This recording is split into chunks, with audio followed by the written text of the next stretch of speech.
जोहार झारखंड वासियों, मैं हूं आकाशदीप कुमार और आप देख रहे हैं झारखंड सर्कल। अगर आप झारखंड से हैं और झारखंड से जुड़ी हुई खबरें या पोस्ट देखना पसंद करते हैं तो झारखंड सर्कल को अभी सब्सक्राइब कर लें। सीएए के तहत अवैध बांग्लादेशियों पर हो सकती है कार्रवाई। झारखंड हाईकोर्ट ने केंद्र से मांगा जवाब। झारखंड हाईकोर्ट ने नागरिकता संशोधन कानून यानी सीएए को लेकर केंद्र सरकार से जवाब मांगा है।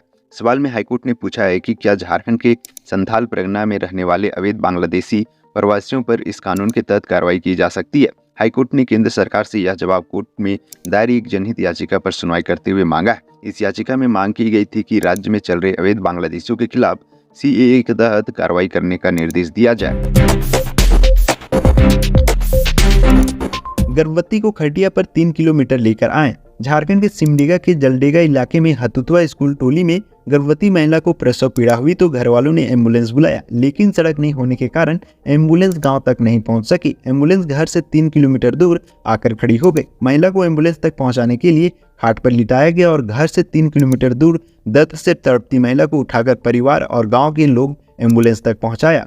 घटना सिमडेगा जिला के जलडेगा प्रखंड अंतर्गत हतुतवा गाँव का है। यहाँ जयंती कंडुलना को अहले सुबह लेबर पेन हुआ। एम्बुलेंस गिरजा टोली के से आगे नहीं जा सकी क्योंकि रास्ता नहीं था। जयंती को लगभग 3 किलोमीटर खटिया पर लिटाकर गिरजा टोली तक लाया गया, तब जाकर उसे एम्बुलेंस में बिठाया जा सका।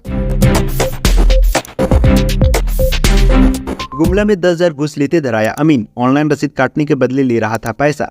गुमला के भरनो अंचल के अमीन श्रवण कुमार गिरफ्तार किए गए हैं। एसीबी की टीम ने उन्हें 10,000 रिश्वत लेते हुए रंगे हाथों पकड़ा है। ऑनलाइन रसीद काटने के बदले पैसे ले रहे थे। एसीबी गिरफ्तार कर उन्हें ले गई है। मिली जानकारी के अनुसार पीड़ित अनिल उरांव ने एसीबी से लिखित शिकायत की थी, जिसमें उन्होंने कहा कि जमीन मापी और जांच के लिए 50,000 की मांग की थी। प्रथम किस्त के रूप में 10,000 रुपए की मांग की गई थी, जिसकी शिकायत अनिल ने एसीबी को की। दूसरे दिन ईडी दफ्तर पहुंची अंबा प्रसाद। बोली, मैंने किसी जमीन पर नहीं किया कब्जा, जांच करा ले। अंबा प्रसाद ईडी के बुलावे पर दूसरे दिन भी कार्यालय पहुंची। मंगलवार को 3 बजे अंबा प्रसाद ईडी दफ्तर में हाजिर हुई। इस दौरान मीडिया से बातचीत में अंबा ने कहा कि ईडी के बुलावे पर वह आई है और जब उन्हें बुलाया जाएगा तब वह जाएंगी। उन्होंने कहा कि जमीन से जुड़े किसी भी मामले में उनसे कोई सवाल नहीं पूछे गए। हालांकि मीडिया की तरफ से पूछे गए सवालों का अंबा खुलकर जवाब नहीं दे रही थी। बाबूलाल मरांडी ने कहा, मोदी के नेतृत्व में देश का मान सम्मान बढ़ा है। मंगलवार को भारतीय जनता युवा मोर्चा रांची महानगर ने युवा संवाद कार्यक्रम का आयोजन किया। इसमें हजारों की संख्या में रांची के विभिन्न क्षेत्र के युवाओं ने हिस्सा लिया। देश की तरक्की में युवाओं की क्या भूमिका हो सकती है और कैसे देश को आगे बढ़ाने में युवा अपना महत्वपूर्ण योगदान दे सकते हैं, इस पर विस्तृत चर्चा की गई। इस अवसर पर बीजेपी प्रदेश अध्यक्ष बाबूलाल मरांडी ने कहा कि आज भारत का मान और सम्मान पूरे विश्व में बढ़ा है। आज विश्व में सभी भारत को सम्मान की नजरों से देखते हैं। कहा कि मोदी जी के नेतृत्व में लगातार हमारे देश की सीमाएं सुरक्षित की गई। आज देश का इंफ्रास्ट्रक्चर मोदी के नेतृत्व में विश्व स्तरीय बनता जा रहा है। कल्पना मुर्मू सोरेन ने कहा, जेल में बंद हेमंत की लड़ाई को झारखंड का हर परिवार लड़ रहा है। जेएमएम नेता कल्पना मुर्मू सोरेन ने मंगलवार को गिरिडीह गांडे विधानसभा के कार्यकर्ताओं से मुलाकात की। इस दौरान उन्होंने मंच से कहा, जेल में बंद हेमंत की लड़ाई को झारखंड का हर परिवार लड़ रहा है।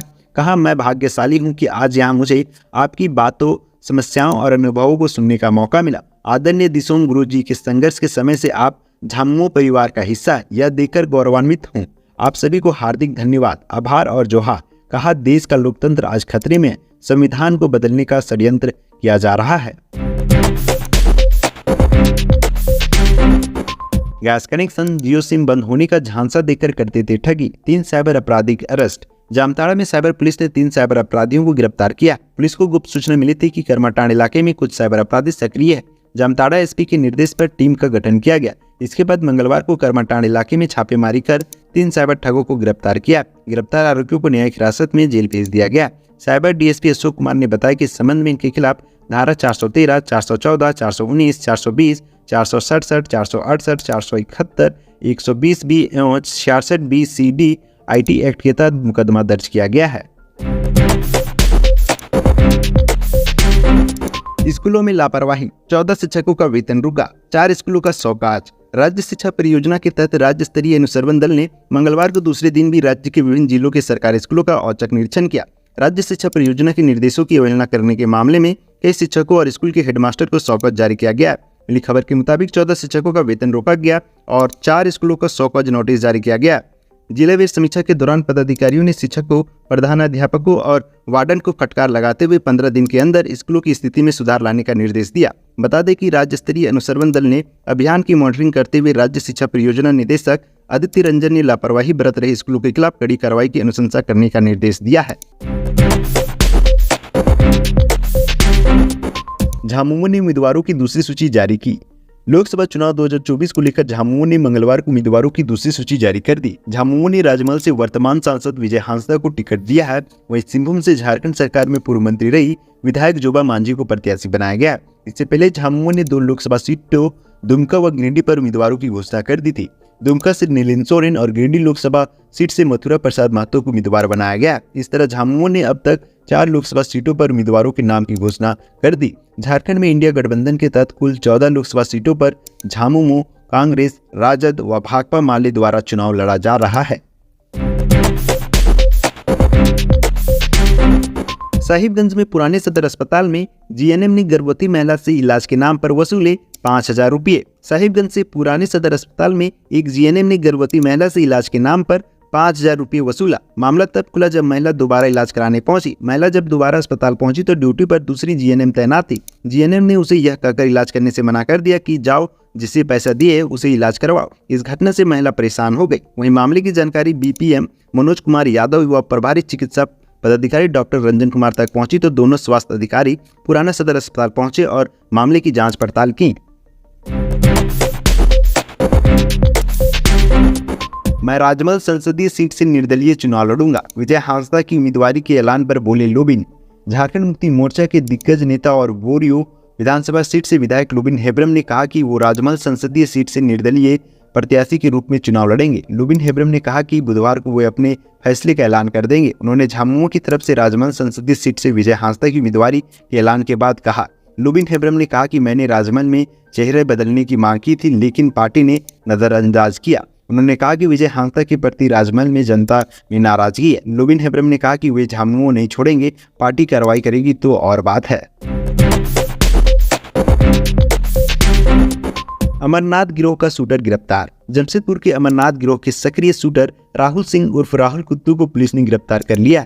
राहुल की गिरफ्तारी मंगलवार सुबह मनागो पुल के नीचे दुर्गा मंदिर के पास हुई है। तलाशी के क्रम में राहुल के पास से पुलिस ने एक देसी कट्टा और 2 जिंदा गोली बरामद किया है। भाजपा ने सोरेन सरकार पर लगाया अदालत को गुमराह करने का आरोप। झारखंड ने भाजपा की चंपई सोरेन सरकार पर अदालत को गुमराह करने की कोशिश करने का आरोप लगाया है। पार्टी ने ये आरोप मंगलवार को स्थानीय निकाय चुनाव में हो रही देरी को लेकर लगाया। इस मामले को लेकर राज्य विधानसभा में नेता प्रतिपक्ष अमर बावरी ने रांची में एक प्रेस कॉन्फ्रेंस को संबोधित की, जिसमें उन्होंने चुनाव न कराने को लेकर सरकार की नीयत पर सवाल उठाए। लोकतंत्र बचाओ अभियान की चुनाव आयोग से मांग, हटाए जाए धर्म विशेष के झंडे और बैनर। लोकतंत्र बचाओ 2024 अभियान के एक प्रतिनिधिमंडल ने मंगलवार को निर्वाचन पदाधिकारी के रवि कुमार से मिलकर मांग की कि शहर से धर्म विशेष के झंडे और बैनर हटाए जाए। अभियान ने कहा कि राज्य में बिना धार्मिक व राजनीतिक हस्तक्षेप के निष्पक्ष व शांतिपूर्ण चुनाव हो। अभियान ने कहा है कि पिछले 10 सालों में राजनीतिक दलों खास करके बीजेपी द्वारा चुनाव में वोटरों को धर्म के नाम पर प्रभावित करने का रिवाज लगातार बढ़ रहा है। कुख्यात अपराधी पूरन को जेल। जमशेदपुर का कुख्यात अपराधी पूरन चौधरी को पुलिस ने मंगलवार को जेल भेज दिया। मंगलवार को एसएसपी किशोर कौशल ने मामले का खुलासा कर दिया। एसएसपी किशोर कौशल ने बताया कि पूरन चौधरी की गिरफ्तारी एमजीएम थाना क्षेत्र से हुई है। पूरन के पास से पुलिस ने एक हथियार बरामद किया। वहीं पूरन की निशानदेही पर पुलिस ने राजस्थान के जयपुर से पूरन की बहन सुमित्रा के घर छापेमारी कर 2 हथियार बरामद किया है। सुप्रियो भट्टाचार्य ने कहा छत्तीसगढ़ शराब घोटाले की तरह हेमंत सोरेन को फंसाया गया। सुप्रीम कोर्ट ने सोमवार को छत्तीसगढ़ शराब घोटाले से संबंधित मामले में आरोपियों को बड़ी राहत दे दी है। शीर्ष कोर्ट ने आरोपियों के खिलाफ मनी लॉन्ड्रिंग के मामले को रद्द कर दिया। सुप्रीम कोर्ट ने कहा कि शिकायत आयकर अधिनियम के अपराध पर आधारित थी। यह पीएमएजेए के अनुसार शेड्यूल अपराध नहीं है। सुप्रीम कोर्ट के इस फैसले पर जेएमएम ने खुशी जाहिर की है। वहीं जेएमएम ने केंद्रीय महासचिव सह प्रवक्ता सुप्रियो भट्टाचार्य ने कहा कि ईडी को लेकर टिप्पणी की गई और छत्तीसगढ़ में साजिश कर जिस तरह से कांग्रेस सरकार को अस्थिर किया गया, छत्तीसगढ़ में हुए शराब घोटाले को पीएमएलए के मामले को सुप्रीम कोर्ट ने खारिज कर दिया। अब यह साफ हो गया कि बीजेपी कंगारू के रूप में सामने आई है और वही झोला पीएम ने साथ ले लिया है। इस झोले में ईडी, सीबीआई और भ्रष्टाचारियों को भर लिया है। झारखंड में बुधवार से बारिश का अलर्ट, मौसम में आई ठंडक, 40 किलोमीटर की स्पीड से चलेंगी हवाएं। रांची समेत झारखंड के कई जिलों के मौसम में आई ठंडक का सिलसिला अगले 3 दिनों तक जारी रहने की संभावना है। राज्य के दक्षिणी और मध्य भाग के रांची, खूंटी, रामगढ़, बोकारो व धनबाद आदि जिलों में मौसम विभाग ने बुधवार और गुरुवार को गरज के साथ बारिश का अलर्ट जारी किया है। इस बीच 30 से 40 किलोमीटर प्रति घंटे की गति से हवाएं भी चलेंगी। हेमंत सोरेन से जुड़े जमीन घोटाला मामले में तीसरी गिरफ्तारी, ईडी ने मोहम्मद सद्दाम को किया अरेस्ट। हेमंत सोरेन से जुड़े जमीन घोटाला मामले में ईडी ने एक और व्यक्ति को गिरफ्तार किया। ईडी ने मोहम्मद सद्दाम को गिरफ्तार किया। जमीन हड़पने से जुड़े धन शोधन मामले में ईडी की ओर से यह तीसरी गिरफ्तारी है। मोहम्मद सद्दाम पर आरोप है कि हेमंत सोरेन के कब्जे वाली जमीन के दस्तावेजों की हेराफेरी मोहम्मद सद्दाम ने ही की थी। गौरतलब है कि मोहम्मद सद्दाम पहले से ही एक अन्य भूमि घोटाला मामले में ईडी द्वारा गिरफ्तार हो चुके हैं। फिलहाल वह जेल में बंद है। झारखंड राज्य से आज की प्रमुख खबरें यहीं तक। इस वीडियो के बारे में कोई सजेशन या राय है तो हमें कमेंट के माध्यम से अवगत कराएं। बाकी बात आप अपना और अपने परिवार का ख्याल रखें। जोहार, जय हिंद, जय झारखंड।